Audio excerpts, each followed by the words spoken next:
Galápagos Capital Podcast. Olá, pessoal! Bem-vindos ao nosso podcast semanal. Eu sou Samara Valente, comercial da Galápagos Capital. No episódio de hoje, vamos falar sobre Fiagro, o novo instrumento de financiamento do agronegócio. A Galápagos lançou o primeiro Fiagro do Brasil, em menos de um mês após a B3 aprovar os pedidos de listagem do mais novo instrumento do mercado. A oferta foi restrita a investidores profissionais, mas o fundo estará disponível para negociação pelo público geral após a divulgação de prospecto. O início da negociação será no dia 22 de novembro. Para você que está nos ouvindo e ainda tem dúvidas sobre o produto, nesse episódio convidamos o Felipe Souski, sócio e gestor da Galápagos, e o Jefferson, nosso analista de crédito e especialista em agronegócio, para contar para a gente um pouco mais sobre essa novidade. Souski, Jefferson, tudo bom? Tudo bem? Souski, explica pra gente o que é um Fiagro e como ele funciona. Bom, obrigado a todos os ouvintes. O Fiagro ele é um fundo específico do agronegócio. Então, assim como a gente tem os fundos imobiliários que ganharam bastante popularidade nos últimos anos, foi criado este ano um fundo específico para investimento no agronegócio. Ele foi criado inicialmente por um projeto de lei na Câmara, com a mesma isenção em cima da distribuição de rendimentos que tem nos fundos imobiliários. Essa isenção foi vetada inicialmente pelo presidente, depois a Câmara derrubou o veto. Isso somente fortalece a tese do produto e mostra o quanto ele é importante para o setor. Como o fundo vai funcionar? A CVM, na sua regulamentação, ela deu 3 opções iniciais para você criar um Fiagro.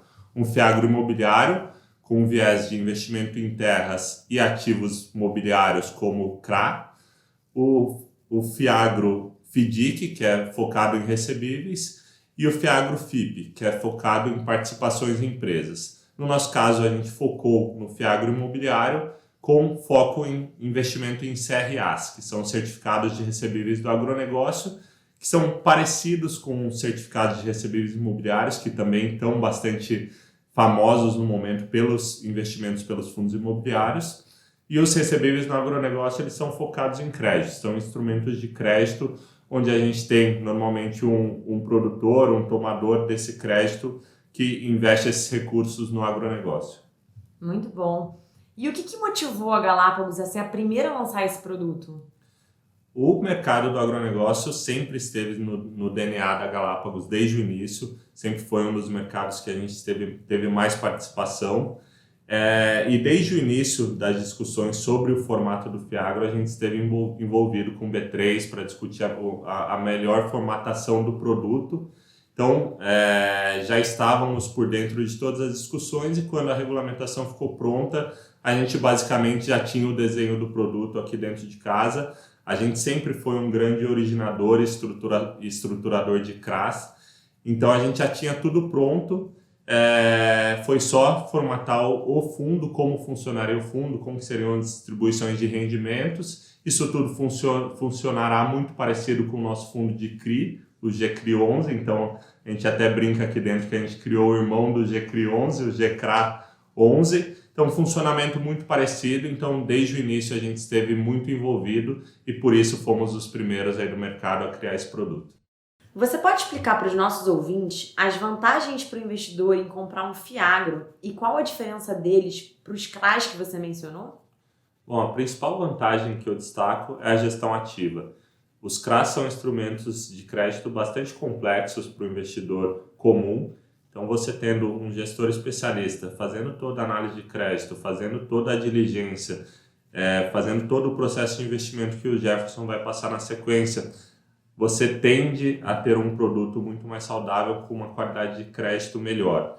Além disso, a liquidez do Fiagro listado em bolsa ela tende a ser muito maior do que a liquidez do CRA investido diretamente pela pessoa física, ou seja, se em determinado momento o investidor precisar de liquidez, com o Fiagro ele tende a ter uma liquidez maior.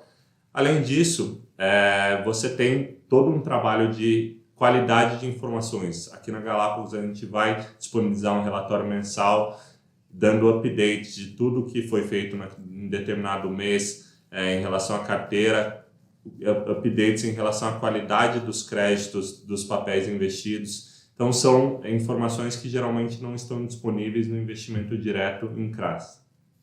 De fato, isso vai ser muito interessante para o investidor. E você acredita que o FIAGRO terá uma demanda similar à dos fundos imobiliários? E a outra dúvida é, qual é o benchmark do FIAGRO? Eu acredito que o FIAGRO tende a crescer muito no Brasil, olhando principalmente a participação no PIB. Então, comparando com os fundos imobiliários, obviamente é um produto que tende a ter um período de maturação, um período onde os investidores vão conhecer melhor esse investimento, mas a tendência é que ao longo do tempo ele tenha um crescimento amplo.